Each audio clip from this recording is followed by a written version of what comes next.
Pessoal, eu queria falar pra vocês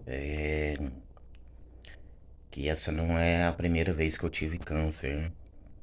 Inclusive, os médicos até acham isso estranho, os médicos que eu tenho conversado.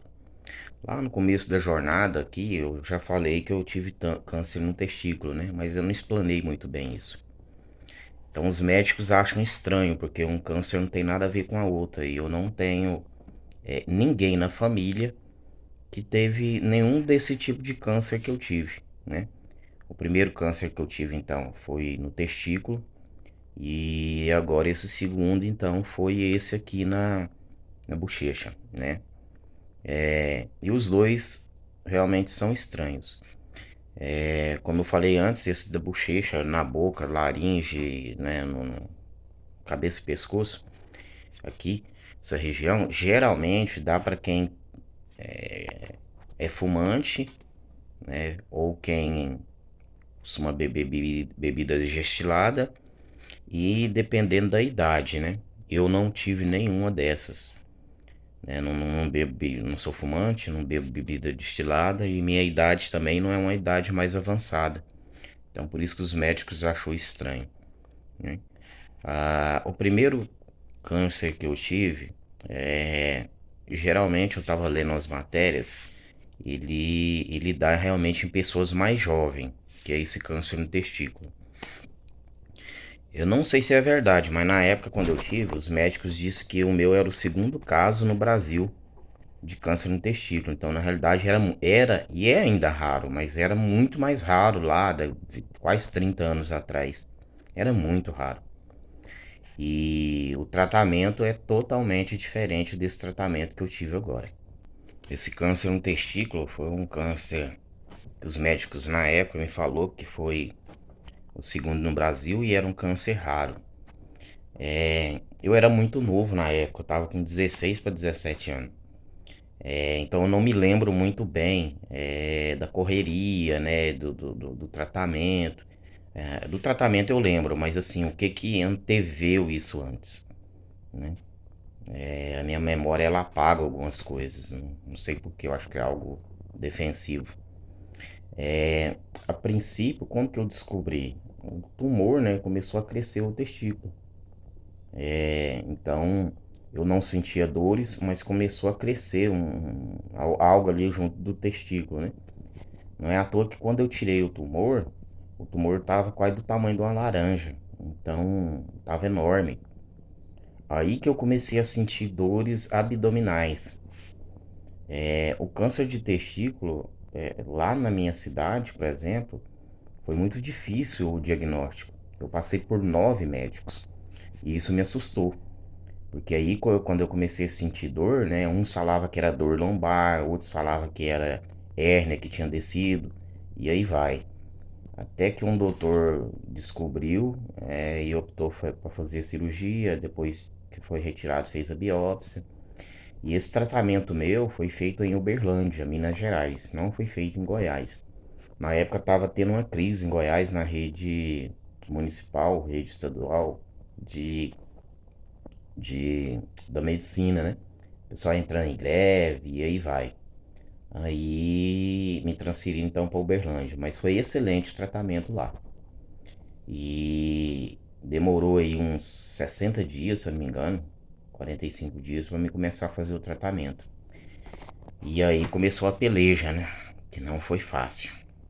Visto que eu era da cidade de Rio Verde, Goiás, e tive que fazer o tratamento lá em Uberlândia, e graças a Deus eu consegui, minha família conseguiu uma outra família lá em Uberlândia que nos deu abrigo lá, porque eu tive que ficar lá quase um ano, né? Assim, direto. Acho que até foi mais de um ano direto. Aí depois eu comecei a vir e voltar. Eu vim aqui e ia pra lá pra fazer o exame. E como foi feito na rede pública, então tudo era mais demoradinho um pouco.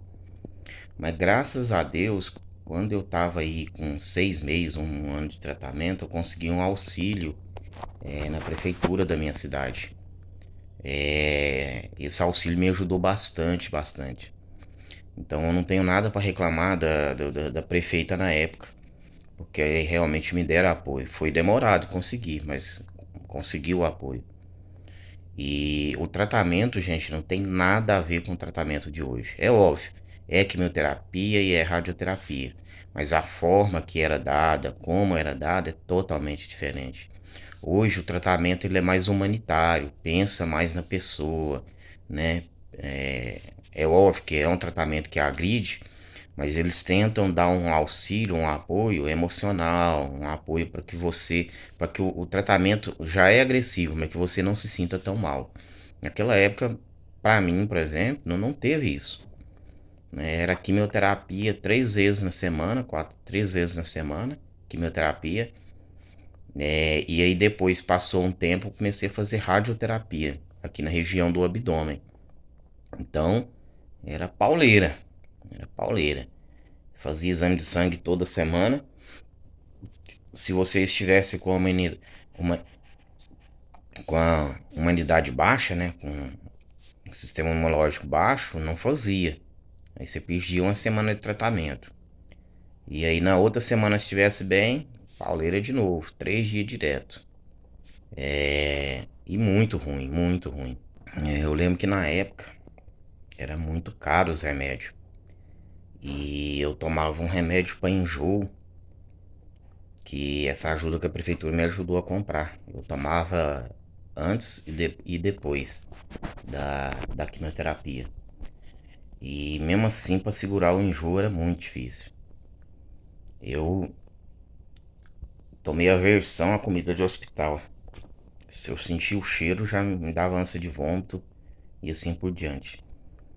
E essa situação foi tão inusitada que hoje, quase 30 anos depois, eu ainda sinto. Se eu sentir o cheiro de hospital, de comida de hospital, me dá ânsia de vômito. É óbvio que tem uns hospitais que eu não sei se é o modo do preparo da comida, né? Tem um cheiro diferente. Aí até que não. Mas aquele cheiro costumeiro de comida do hospital, sentir hoje me dá ânsia de vômito. Não tão forte como, né, na época do tratamento, mas ainda me dá. Hoje eu tô com um pouco mais de 40 anos de idade, né? Sou casado, mas eu não tenho filhos. Na época que eu tinha 16 para 17 anos, meu tratamento contra o câncer demorou 3 anos, 3 anos e meio. E na época, os médicos me falaram que poderia acontecer, né, duas coisas, ou ficar infértil ou ficar impotente. Impotente eu não fiquei, mas fiquei infértil. Então, hoje eu fico meio constrangido, né, das pessoas me perguntarem por que que eu não tenho filho. Eu não tenho filho por causa desse problema de saúde, mas o ruim é que às vezes você tem que explicar. Então, para evitar explicar o porquê que eu não tenho filho, eu prefiro falar que eu não tenho porque foi decisão minha, da minha esposa, né? Antes de eu casar, eu deixei bem claro para a esposa que eu não poderia ter filho, né? Se quisesse, teria que adotar, né? Já fiz vários testes, né? Vários exames. Realmente não pode, não consigo ter filho. Teria que ter congelado espermatozoide lá, mas naquela época pobre, né? Como é que faz? Não tem como. É muito caro e ainda muito caro para fazer isso. E foi, e foi isso. Então eu prefiro às vezes falar isso, né, do que ter que explicar toda vez o que que aconteceu. Na época que eu fiz o tratamento, eu tive uma outra coisa ruim.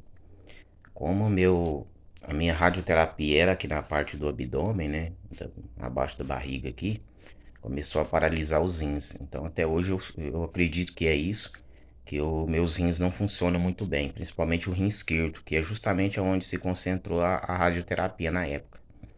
Eu não lembro quantas sessões de radioterapia, mas eu acho que foi uns 3 meses de radioterapia. Eu não lembro a quantas sessões, né? Porque hoje é que eu fui descobrir que é por sessões.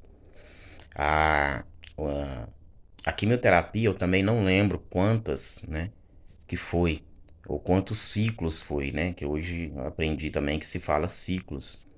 Eu sei que foi 3 anos e meio, 3 anos e meio todo o tratamento. Aí depois eu comecei a ir lá só pra ver como é que tava.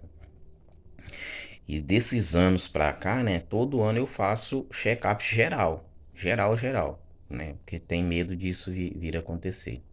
A única coisa que eu achava boa disso tudo, né, que é uma situação ruim, é que lá em Minas, em Uberlândia, eu não sei se é assim ainda, o paciente oncológico ele tinha prioridade. Era, se eu não me engano, era paciente oncológico, que tinha AIDS, eu não sei se tinha mais alguma outra comorbidade. Então, para fazer exame, passava na frente, tinha um guichezinho só para você. Então, ia mais rápido, né? Isso tudo. Mas, no final do tratamento, né, falando para vocês um pouquinho mais, eu cheguei a pesar 45 quilos, se eu não me engano. Então, eu emagreci muito, muito, muito. A última quimioterapia me queimou que eu fiquei negro, né? E eu adquiri uma outra síndrome chamada Síndrome de Steve Johnson. E essa síndrome, depois vocês pesquisem na internet aí, ela realmente é cruel. Eu já fui atacado 2 vezes, se eu não me engano, por ela. Mas graças a Deus terminou o tratamento, né?